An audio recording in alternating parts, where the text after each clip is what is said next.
नमस्कार दोस्तों, मैं विवेक चौधरी हार्दिक स्वागत करता हूं अपनी चैनल एसएससी के तूफान पर। आज आपकी हिंदी व्याकरण की जो एक इम्पोर्टेंट क्लास है जिसका नाम है तत्सम तद्भव को पहचानना। ठीक है, तत्सम तद्भव क्या होते हैं, सबसे पहले आप उसको जान लीजिए क्या होते हैं तत्सम तद्भव। तो तत्सम व तद्भव आपको पिछली क्लास में बताया था, जहां शब्दों की एक क्लास चली थी है ना, उसमें बताया था कि तत्सम क्या होता है और तद्भव क्या होता है। तत्सम का विच्छेद जो होता है वो होता है तत् धन सम, अर्थात उसके समान। उसके समान, अब ये उसके किसको कहा जाता है पता? उसके किसको कहा गया है? संस्कृत, है ना, संस्कृत के समान। तो जो शब्द संस्कृत के समान होते हैं, आप लोग संस्कृत में जो पढ़ते हैं ना, वो जो सीधे सीधे शुद्ध शब्द होते हैं वो क्या होते हैं? तत्सम। हिंदी में ऐसे शब्द जो शुद्ध होते हैं, जो क्या मैं उसमें सॉरी जो संस्कृत में पढ़े जाते हो है ना, तो वो क्या होते हैं? तत्सम। और ठीक उसका उल्टा होता है तद्भव। तद्भव तद्भव का क्या होगा? तद्भव का होगा तत् धन भव। भव का अर्थ होता है होना, मतलब मतलब संस्कृत से जो शब्द परिवर्तन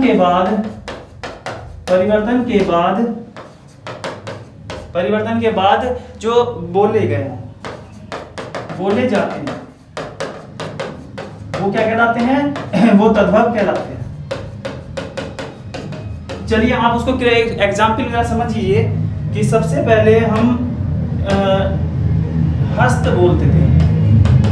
सबसे पहले हम हस्त बोलते थे, और हस्त किसको कहा जाता? हाथ को कहा जाता ना। तो संस्कृत में हस्त शब्द था। कुछ समय के बाद क्या हुआ उसमें? कुछ समय के बाद उसको ना हस्त ना कहते हुए उसमें परिवर्तन कर दिया। जैसे कि उसको हत्था कहने लगे। क्यों कहने लगे वो आप कैसे? हस्त को बोलते समय थोड़ा डिफिकल्ट, मतलब थोड़ा सा लोड सा पड़ता है ना, बोझ सा पड़ता है, इसलिए थोड़ा उसको ना बोलने में आसानी करने के लिए उसको हत्था कहने लगे। उसके कुछ समय बाद, मतलब कुछ हजारों वर्षों के बाद उसको क्या कहने लगे? उसको हाथ कहने लगे। क्योंकि आप जानते हो सबसे पहले संस्कृत आई थी, उसके बाद और भी भाषा आई थी, पाली अपभ्रंश है ना, ये सब आई थी, पाली प्राकृत अपभ्रंश अवहट, उसके बाद हिंदी का निर्माण हुआ था। तो उसी प्रकार ये क्या था? तत्सम था, और उसके बाद जो अब जो बोले जाते हैं वो क्या हुआ? वो तद्भव हुआ। ठीक है, चलिए उसके बाद एक एग्जाम्पल और समझ लीजिए। सबसे उस शाम को क्या कहते थे हम? पहले साय बोलते थे ना। साय जो है वो शाम का तत्सम रूप है, शुद्ध शब्द। उसके कुछ हजार वर्षों बाद क्या बोलने लगे? उसके कहने लगे सांझ कहने लगे, उसको सांझ कहने लगे, और उसके बाद अब शाम कहने लगे, है ना। तो जो बोलने में जहां आसानी हुई तो उस शब्दों में परिवर्तन आ गया, और उस परिवर्तन के बाद जो शब्द बने वो क्या कहलाए? वो तद्भव कहलाए। ठीक है, तो अब तद्भव और तत्सम को पहचानने के कुछ नियम और मतलब नियम है, जो आप अच्छे तरीके से उसको याद कर लेंगे तो आप बिल्कुल भी मिस्टेक नहीं करेंगे इनको पहचानने में। चलिए तो वो नियम लिखवा देते हैं, क्या क्या नियम है ना। नियम, सबसे पहला नियम ये याद रखिए कि जो भी चांद बिंदी से बने शब्द होते हैं, तो भाइयों वो तद्भव में होते हैं। वो क्या होते हैं? वो तद्भव होते हैं। एग्जाम्पल बता दीजिए उसमें क्या? चांद बिंदी आप जानते हो, चांद बिंदी जैसे चांद पर लगा है ना, इसके पर एक बिंदु होता है। जैसे कि सबसे पहला है चांद, ही ले लीजिए, पहला है चांद। ये चांद क्या हुआ? तद्भव हुआ। अगर किसी शब्द पर चांद बिंदी लगा दिख जाए तो उसको बिना देखे उसका आंसर लगा देना क्या होगा? वो तद्भव होगा। और तद्भव होगा तो चांद को लिखते कैसे हैं तत्सम में? वो चंद्र होता है। वो क्या होता है? वो चंद्र होता है। दूसरा गेहूं का तत्सम क्या होता है? उसका होता है गोधूम। तीसरा आंख का क्या होता है? उसका होता है अक्सी।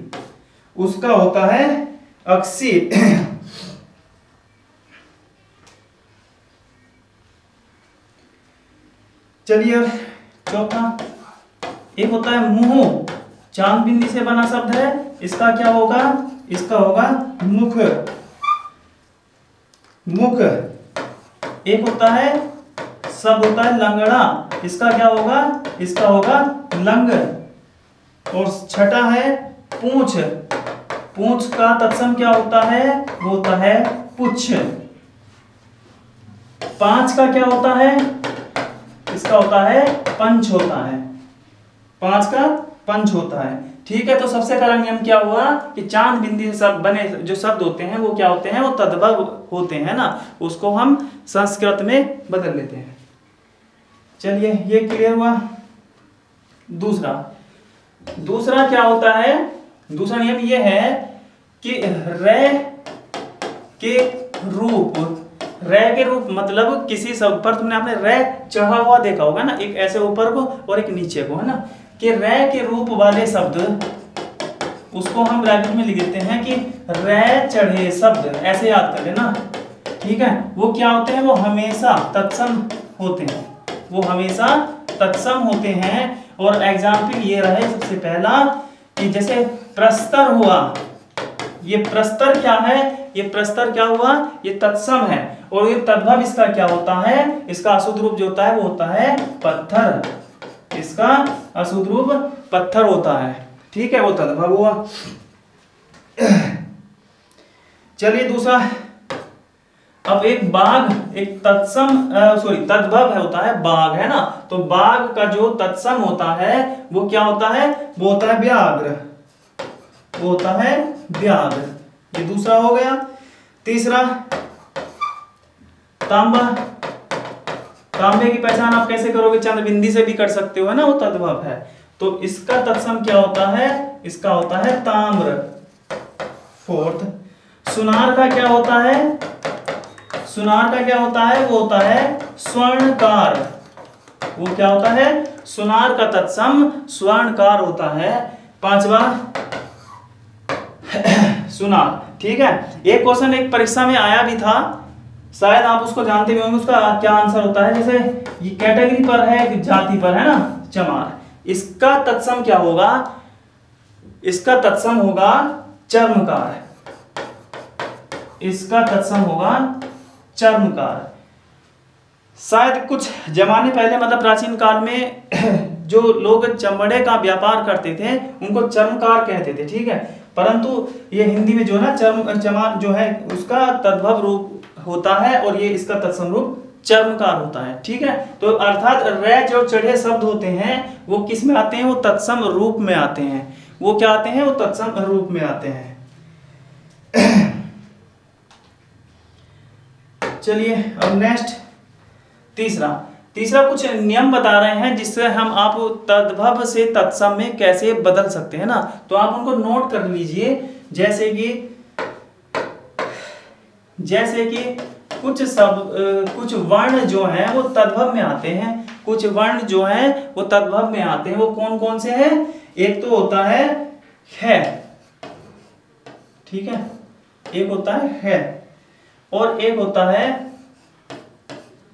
पेट चिरा बै, एक होता है पेट चिरा बै, एक होता है श, ठीक है, एक होता है जय, एक होता है जय और एक होता है तय, एक होता है तय। चलिए अब ये अगर कोई भी शब्द में अगर ये शब्द आते हैं तो ये पहचान होती है तद्भव की। अभी एग्जाम्पल में आपको समझ में आ जाएगा। और इन वर्णों को हम तत्सम अगर तुम्हारी याद हो गया तो लगभग 99% आप तत्सम का क्वेश्चन या तद्भव का क्वेश्चन छोड़ के नहीं आओगे, करके आओगे। चलिए अब इनके आगे इनका आगो लिख देते हैं तत्सम रूप क्या होता है। ख का भाई तत्सम रूप होता है क्षत्रिय, ठीक है। वै का जो होता है वो होता है वै।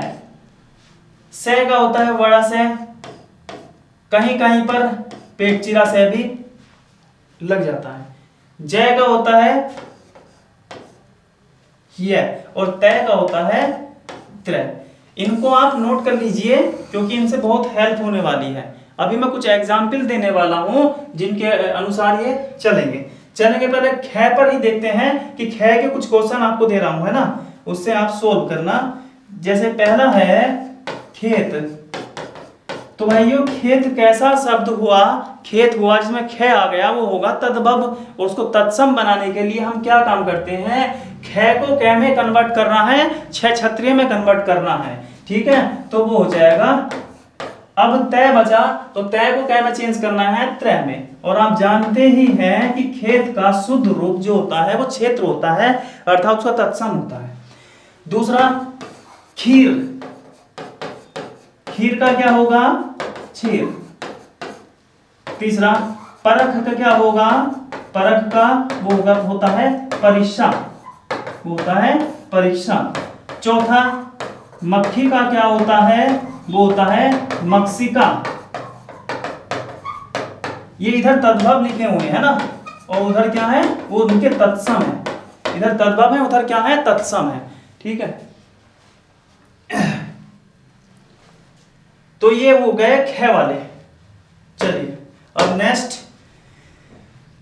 उसके अलावा एक दो और बता देते हैं। जैसे कि एक बहुत इंपॉर्टेंट है, इसका क्या होगा, ईख का क्या होगा। ईख का ये एक तद्भव शब्द है, इसका तत्सम क्या होगा, इसका होगा इक्षु, इसका होगा इक्षु। अब बै वाली बात आती है, बै से बने शब्द क्या होते हैं, तद्भव। और उसको क्या हमें कन्वर्ट करना है, हमें वै में कन्वर्ट करना है। और उसका पहला एग्जाम्पल बंदर कैसा हुआ, तद्भव हुआ। इसका होता है वानर या मरकट या कपि। चलिए तो पर्यायवाची की बात हो गई ना, बंदर का होता है वानर। दूसरा बिजली, बिजली का क्या होगा, वो होगा विद्युत, वो क्या होगा, विद्युत। चलिए देखते हैं, बंदर तद्भव है तो उसका तत्सम क्या होगा, इसका होगा वानर। विवाह, विवाह का क्या बताया था अभी, विवाह। और बिजली का होगा विद्युत। बनिया, बनिया शब्द ऐसे पेट चिरा बै है तो उसमें क्या होगा, ये तद्भव होगा। उसका तत्सम बनाने के लिए क्या करेंगे, उसको, इसका नाम हो जाएगा वणिक। वर्षा, इसका हो गया वर्षा। बगुले का हुआ बक। और बारात का हो गया वर यात्रा, इसका हुआ वर यात्रा, ठीक है। ये इनके क्या हुए, ये सब ही तत्सम रूप हुए। और इधर वाले क्या हुए, ये सभी तद्भव रूप हुए। तो इसमें आपने क्या पढ़ा, एक तो चंद्र बिंदु वाले, क्या याद किया था, चंद्र बिंदु वाले क्या होते हैं भैया, वो होते हैं तद्भव। और रे जो चढ़े वाले शब्द होते हैं वो क्या होते हैं, तत्सम। और आपको दो नियम और इसके अलावा बता दे हैं कि ख जो होती है वो किसकी पहचान होती है, तद्भव की। और छह छत्रिय में इसको बदलना पड़ता है तत्सम बनाने के लिए, ठीक है। एक नियम ये था। और इसके अलावा ये वाला बै जो है ये किस में आता है, ये तद्भव में आता है। और उसको अगर तत्सम बनाना है तो वै में चेंज करना पड़ेगा, ठीक है। तो ये आपके 4 नियम हो चुके हैं। आई होप आपको समझ में आ गया होगा और इनको नोट भी कर लीजिए, ठीक है। नेक्स्ट नियम पे चलते हैं। नेक्स्ट नियम क्या है इसका, अब बात करते हैं जय और य की, जय और य की। तो तीसरा नोट ये करना है आपको कि जय, ये सब तो लिख देना इसमें प्राय, क्योंकि ऐसा होता है ना, प्राय का मतलब क्या हो कि अधिकतर। और हमने लिख दिया कि जय, तो उसका मतलब सभी, सभी जय तद्भव की पहचान नहीं होती, लेकिन अधिकतर, अधिकतर जय जो है वो तद्भव में प्रयोग होते हैं, तद्भव में प्रयोग होता है। परंतु, परंतु यह तत्सम में प्रयोग होता है। तो इससे आपको क्या सीख मिली, इससे आपको यह पता चला होगा कि जय को, जब उसमें जय वाले बने शब्द को तत्सम जब बनाते हैं तो उसका यह करना पड़ेगा, ठीक है। जैसे देखते हैं, पहला एग्जाम्पल क्या हुआ, पहले तद्भव लिख रहे हैं ना, ठीक है, पहले तद्भव लिख रहे हैं। पहला तद्भव हुआ जवां, पहला तत्व हुआ जवा, जवान लिख दो। अब जय को हमें यज में बदलना है, तो यवा और यवान तो होगा नहीं, और वो आपको ऑप्शन से पता चल जाएगा कि क्या होगा, वो होगा युवा। ठीक है, पहला। दूसरा हुआ जुग, जुगो जुगो की बात है, पढ़ा होगा है ना। तो जुग को क्या कहेंगे, उसको कहेंगे युग, तो उसका तत्सम रूप हुआ युग। तीसरा सुन ले, तीसरा होता है जब, एक शब्द है जब एक तद्भव शब्द है, उसका तत्सम क्या होगा, उसका होगा यदा, यदा। चौथा है जजमान, और इसका हो जाएगा यजमान। पांचवा जोगी का हो जाएगा योगी। छठा जहां का हो जाएगा यत्र।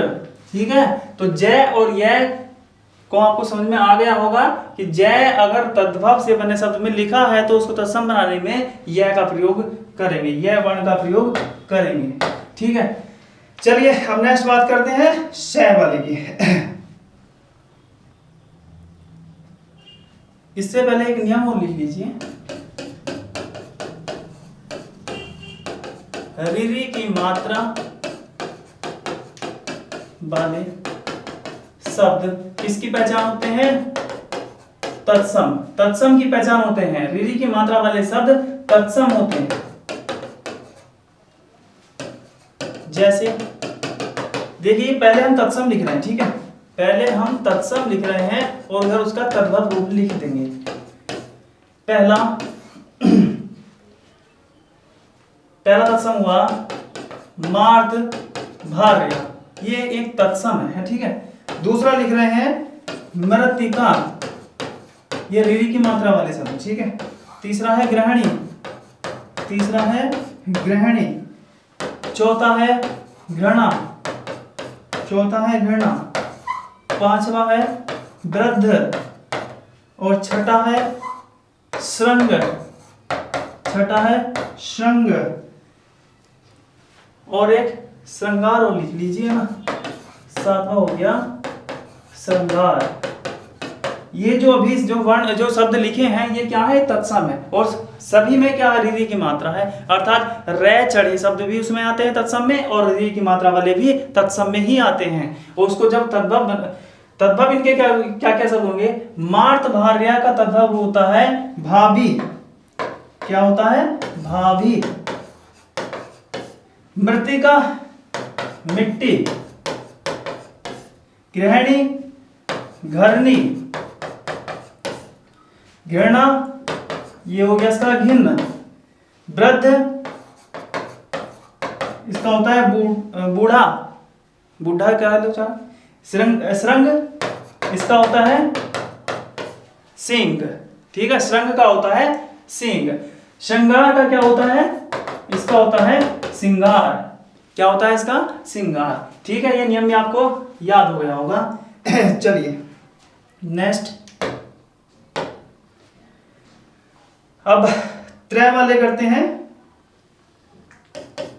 अभी बताया था आपको कि त्रय वाले शब्द क्या होते हैं, तत्सम होते हैं, तत्सम होते हैं।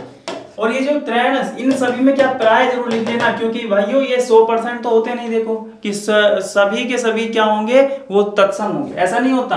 99% का 98% अधिकतर जो है ना त्रय वाले शब्द क्या होते हैं, तत्सम होते हैं, ठीक है। और उसको चेंज करने के लिए अभी बताया था कि त्रय को अगर तद्भव में बदलना है तो तय रख दीजिए बस, ठीक है। अब इसके एग्जाम्पल समझ लीजिए, क्या क्या उसके एग्जाम्पल है। तो कुछ वर्ड्स दे रहा हूं, कुछ शब्द दे रहा हूं, उसको आप उससे बदल दीजिए। तो पहले हम तद्भव रख रहे हैं इस बार, और उसको हमें क्या बदलना है, तत्सम में बदल देना है, उसको हमें तत्सम में बदल देना है। तो सबसे पहला है रात, तय को आप जानते हैं क्या हमें चेंज करना है, त्रय में करना है, ठीक है। सूत, तीसरा है मीत, चौथा है पत्ता, और पांचवा है पूत। चलिए इसको हम तत्सम में बदल देते हैं, इसको हम तत्सम में बदल देते हैं। रात का क्या हुआ, तय को त्रय में चेंज किया रात्रि, तय को त्रय में चेंज किया सूत्र, ये हो गया। ये मित्र नहीं होगा, ये मित्र होगा, ठीक है, ये मित्र हुआ। और ये पत्ता, पत्ता का क्या होगा, पत्र होगा। और पूत का क्या होता है, वो पुत्र होता है। ऊ की मात्रा छोटू में बदल जाती है, ठीक है। तो ये त्रय से बने शब्द अधिकतर क्या होते हैं, वो तत्सम होते हैं। चांद बिंदी से बने शब्द तद्भव होते हैं। रै से चढ़े जो शब्द होते हैं वो क्या होते हैं, वो सब वो तत्सम रूप होते हैं। एक बार उनको शब्दों को इनको वर्णों को नोट कर लीजिए कि किसको किसमें चेंज करना है, ठीक है। तो पहले तद्भव वर्ण लिख रहे हैं और इधर लिख रहे हैं तत्सम वर्ण। तो तद्भव वर्ण कौन कौन से थे, एक तो ख था कि ख से बने वाले जो होते हैं वो तद्भव में आते हैं। दूसरा पेट चिरा बै था। तीसरा से था। चौथा जय। पांचवा तय। और छठा क्या पहचान थी इसकी कि चांद बिंदी वाले शब्द। ये टेबल आप लिख लीजिए, ठीक है। इसको चेंज करते हैं, ख को क में चेंज करते हैं, वो छ छत्ते में चेंज करते हैं, वै को वै में चेंज करते हैं, सै को बड़े सै में करते हैं और सै षटकोण में भी कर सकते हैं। जय को य में चेंज करते हैं, तय को त्रय में चेंज करते हैं। चांद बिंदी के अपोजिट क्या होता है तत्सम में, चांद बिंदी से बने शब्द तद्भव में होते हैं और रै चढ़े शब्द, रै के रूप वाले शब्द, ठीक है। वो एग्जाम्पल समझ लीजिए क्या था, उसने अभी प्रस्ताव बताया था कि रै निकला हुआ है और एक ऋगी वाले इसमें आते हैं ना, घृणा और प्रकार हो गया है ना, तो ये सभी क्या होते हैं, तत्सम होते हैं, ठीक है। रै चढ़े। तो आई होप तद्भव और तत्सम आपको क्लियर हो गया होगा, कोई भी क्वेश्चन आपसे बच के नहीं जाना चाहिए। और इसके अलावा कुछ वर्ण ऐसे होते हैं हार्ड, जैसे कि मतलब नहीं पता होता है उसको, एक दो क्वेश्चन जैसे कि याद आ रहे हैं कि वो लिखवा देते हैं, कि अलग से नोट कर लीजिए इसको।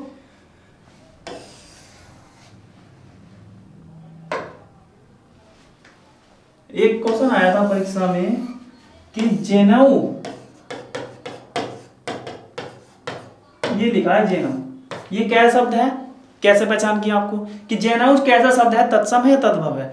ऊपर देखिए वो क्या लिखा, चंद्र बिंदी लगा है, तो क्या होगा 100% तद्भव होगा। अब इसको हमें तत्सम बनाना है, ठीक है। जय को कै में ये चेंज करना है, वो आप जानते हैं य में चेंज करना है। बस य से जो विकल्प लिखा है उसको पकड़ लीजिए, आंसर मिल जाएगा। लेकिन इसका थोड़ा अलग होता है, देखो ये तो चेंज तो होगा ही, यक्षोपविद होता है, उसका यक्षोपविद होता है, ठीक है। तो विकल्प में मिल जाएगा कि जय को कै में चेंज करते हैं य में, ठीक है। उसी प्रकार बहुत सारे ऐसे हैं कि हार्ड है, इसका लेना देना उससे कुछ नहीं होता। लेकिन जैसे कि अगर ये वर्ण याद कर लिए ना, तो आपको मैं कहता हूँ 99.9% आप उसको सरल कर लेंगे, आराम से ढूंढ लोगे, ठीक है। तो भाइयों आपको क्लास कैसी लगी कमेंट बॉक्स में जरूर बताना, ठीक है। इस क्लास को अब यहीं खत्म करते हैं, धन्यवाद।